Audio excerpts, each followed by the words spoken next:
Thank you. Happy New Year. Happy New Year. I wanted to ask you about this, the first briefing of this year. What are the foreign policy priorities for the president for this year? For our goals or for this year. So Jake Sullivan, our national security advisor, spoke to this very recently when he spoke at Carnegie just last month, actually. So this is a decisive decade. Which is what he said, and we are focused on how we compete vigorously to advance our interest while building diverse coalitions to address the biggest challenges of our time.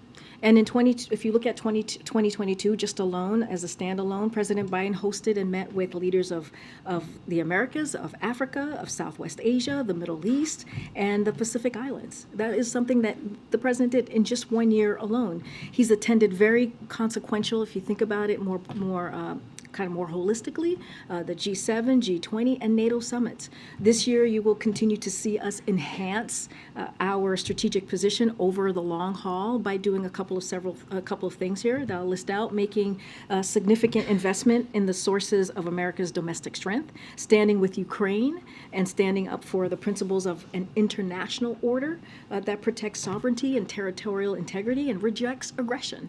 And in Europe and also around the world.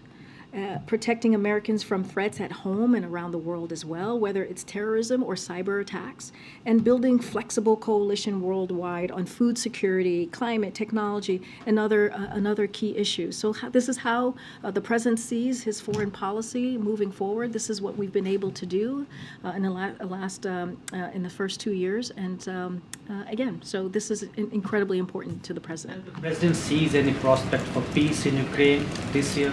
So look, we've been very clear about this as we talk about Ukraine and them moving forward, and basically, and you've heard us say this over and over again. Nothing about Ukraine without Ukraine. And so that's how we see this approach, and that is the consensus of this administration. We all support a just peace. That is something that we all support. You heard the president say those very words at the press conference, the 2+2 that he did when President Zelensky made his first trip in 300 days since the Russian aggression started. But when we talk about just peace, that must include UN principles of sovereignty and territorial integrity, as I just laid out as we look at our 2023 goals. It is hard to take seriously the idea that Russia is prepared for good faith diplomacy when they are doubling down. And you guys are reporting in this. They are doubling down on annexing Ukrainian territory and insisting they get to keep it. And that's what they're doing. So that's not a basis for real diplomacy at all.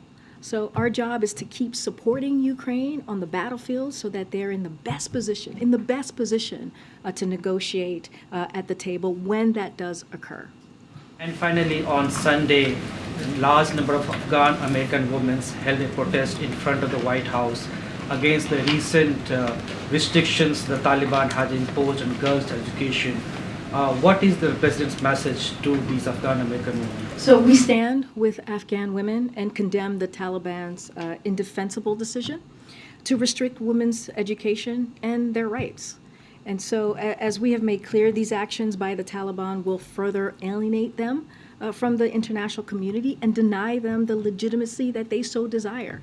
And so we remain in touch with our partners and allies on this issue, and we'll continue to take steps to advance our shared efforts to support Afghan women and girls and provide a robust humanitarian support to the people in Afghanistan, and we will be steadfast about that. Thank you.